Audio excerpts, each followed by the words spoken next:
बंधुओं, भगवान ने अर्जुन को बड़ा साहस दिया, बड़ा विश्वास दिलाया कि अर्जुन दैवी संपत्ति मुक्ति के लिए, आसुरी संपत्ति बांधने के लिए, इसलिए हे अर्जुन तू शोक मत कर, क्योंकि तू तो संपूर्ण रूप से दैवी संपदा को लेकर ही उत्पन्न हुआ है, इसलिए तुझे किसी प्रकार का कोई भय नहीं है।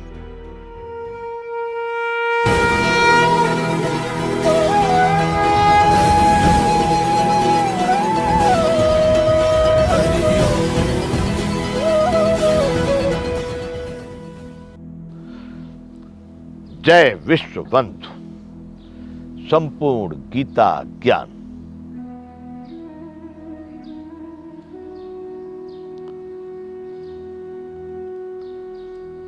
तो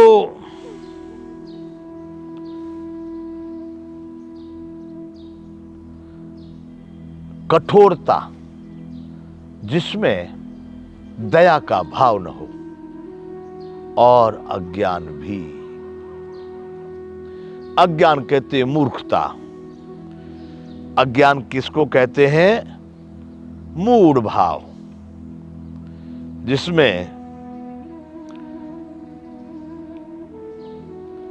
जो जानने योग्य है उसको न जान करके दूसरा ही जानकारी ले लेना, दूसरा ही कुछ पा लेना।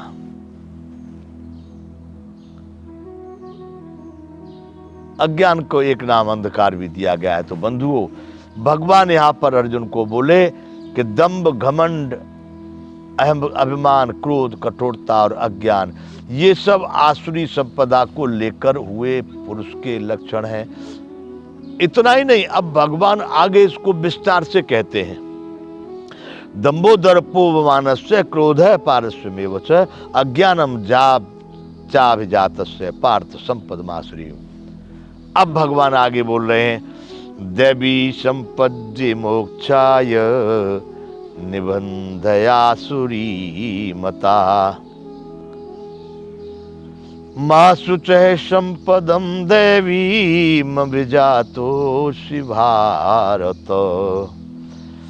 हे अर्जुन, दैवी संपदा मुक्त के लिए और आसुरी संपदा बांधने के लिए मानी गई है।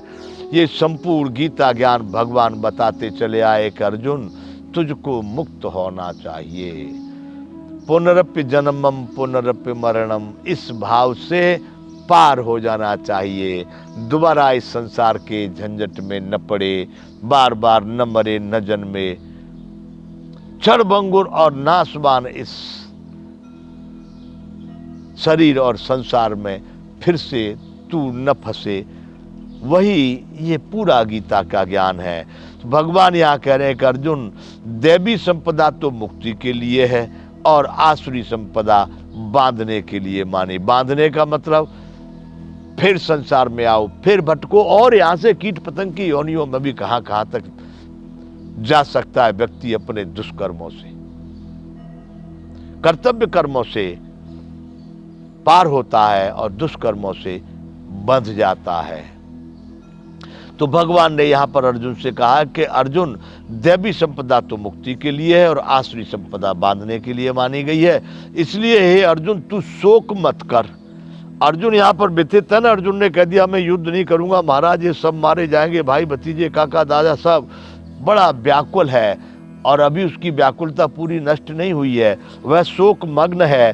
तो भगवान कह रहे हैं कि अर्जुन, दैवी संपत्ति जो है मुक्त कर देती है और आसुरी संपत्ति बांधती है, लेकिन तू शोक मत कर, क्योंकि तू दैवी संपदा को लेकर उत्पन्न हुआ है।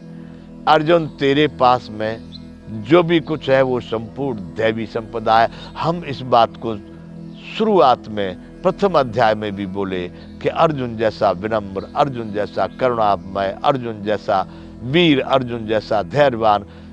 इसलिए हमने पहले ही इस गीता ज्ञान को शुरू करने से पहले हमने अपनी एक प्रार्थना कही है और अपना भाव वहां हमने व्यक्त किया है, अपना संदेह व्यक्त किया है कि श्री कृष्ण समवीर पुण्य विगत काम मद को उस अर्जुन को कुरुक्षेत्र में कैसे हो गया मोह। हमने भगवान श्री कृष्ण के ही समकक्ष अर्जुन को संज्ञा दी है, अर्थात संपूर्ण दैवी संपत्तियों को प्राप्त वह पुरुष है।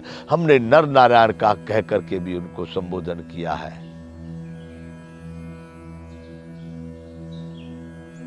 तो हमने आगे उसमें लिखा है,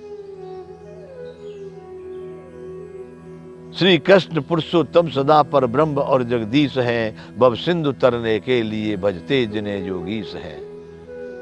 गीता सुनाने लोकहित अर्जुन को मोहित कर दिया, उस ज्ञान से केशव ने सारा जग कृतार्थ कर दिया।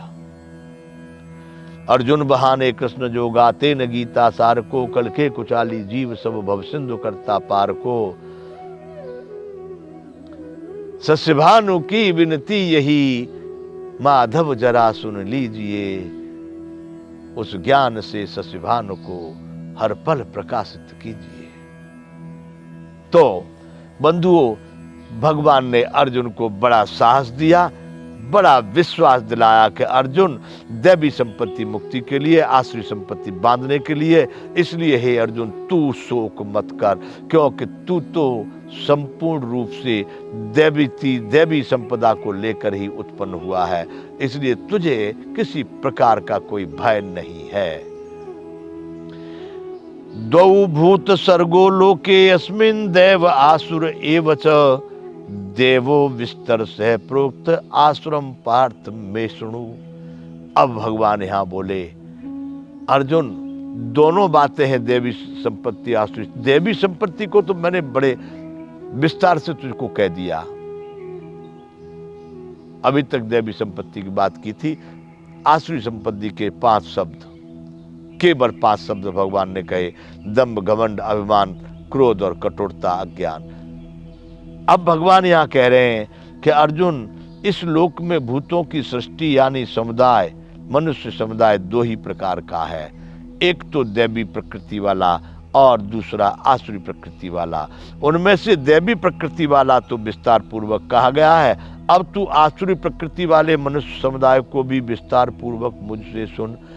अब बंधुओं, यहां भगवान बता रहे हैं कि 2 प्रकार के मनुष्य हैं।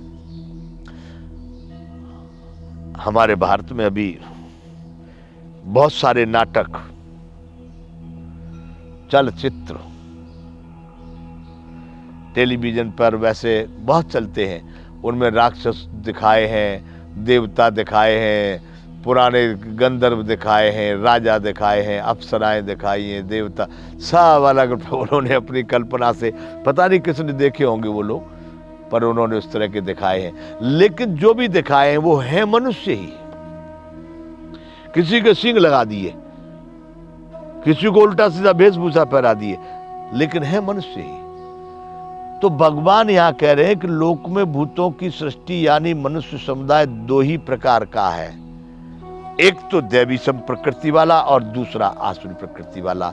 अर्थात मैं सीधा सीधा यूं कह दूं बंधुओं कि राक्षस और दानव और मानव यानी देव और दानव दोनों मनुष्यों में ही हैं। वो विभाग अलग अलग है। मैं भी बंधुओं अपनी भाषा में वर्षों से चिंतन करता रहा, अब मैं भी यही बोल रहा हूं कि इसकी आवश्यकता मुझे क्यों पड़ गई, क्योंकि व्यवस्था अव्यवस्थित है। तब ये पता लगता था कि ये असुर है, राक्षस है और ये मानव है, देवता तुल्य है। अब यह पता नहीं है, क्योंकि देव के भेष में राक्षस घुस गए हैं और दानव ऐसे वेशभूषा में आकर के वह देवत्व दिखा रहे हैं, और सही में मानव जो थे, देवतुल्य मानव जो थे, उनका कोई अस्तित्व नहीं। बेचारे जब रावण का प्रकोप हुआ तब सारे संत महात्मा सज्जन लोग जा जा करके गुफाओं में बैठ गए।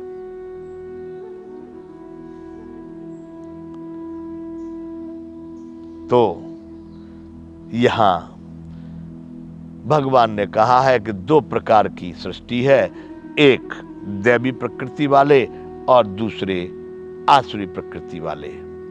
अब मैंने दैवी प्रकृति वाला तो विस्तार से कहा, आसुरी को भी विस्तार से कहता हूं। जय विश्व बंधु।